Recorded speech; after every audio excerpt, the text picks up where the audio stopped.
Hello guys, good morning.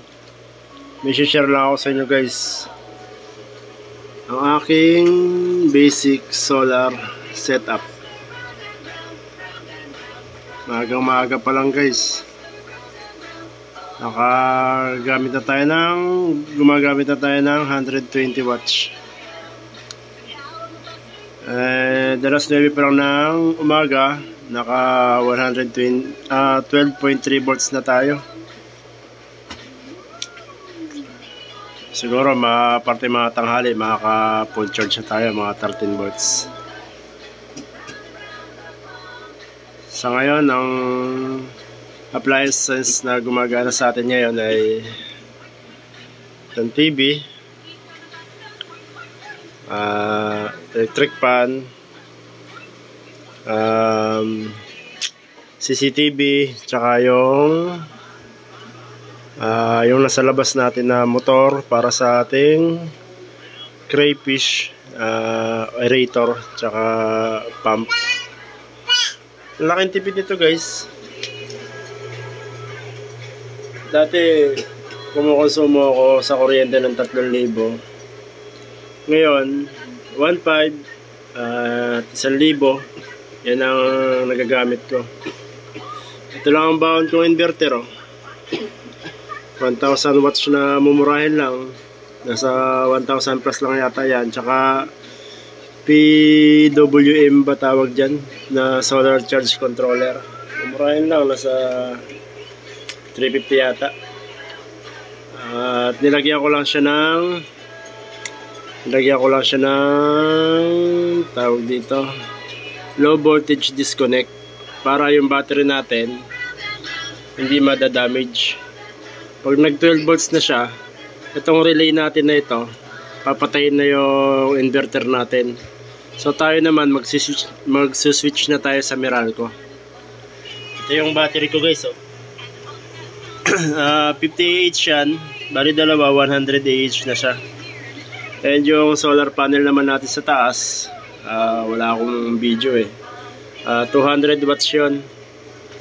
Bali dalawang piraso, 100 watts ang isa, bali 200 watts.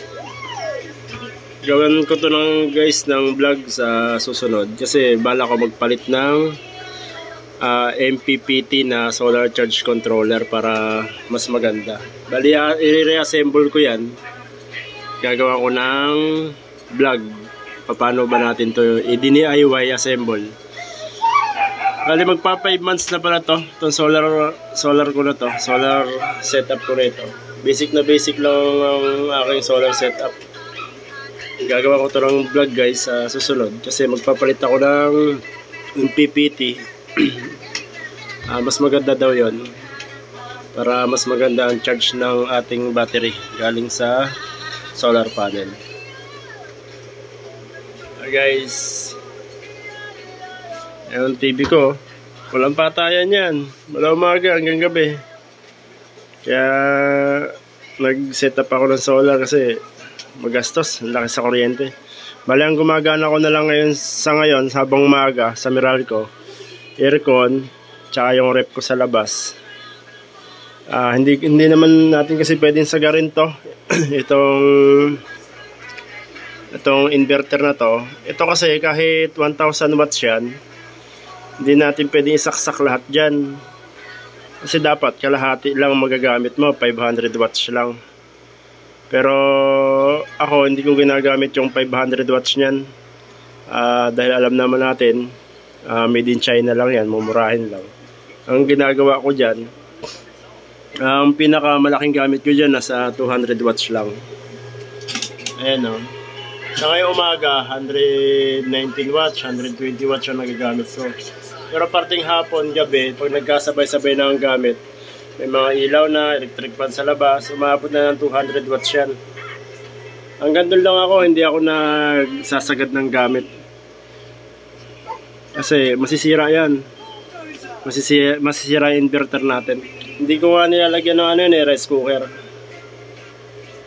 Kung gusto kong gumamit ng mas mataas na wattage ng kuryente, siguro magpapalit ako ng power inverter, tsaka magdadagdag ako ng battery. Ito ang mahal sa atin, battery.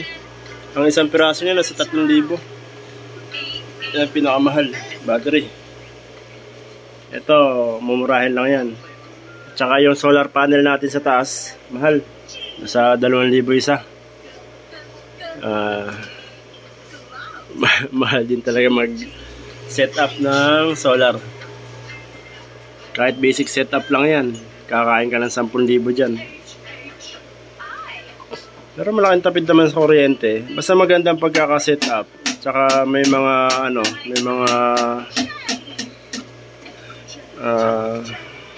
tawag nito, low voltage disconnect. Hindi naman basta-basta masisira yung battery mo.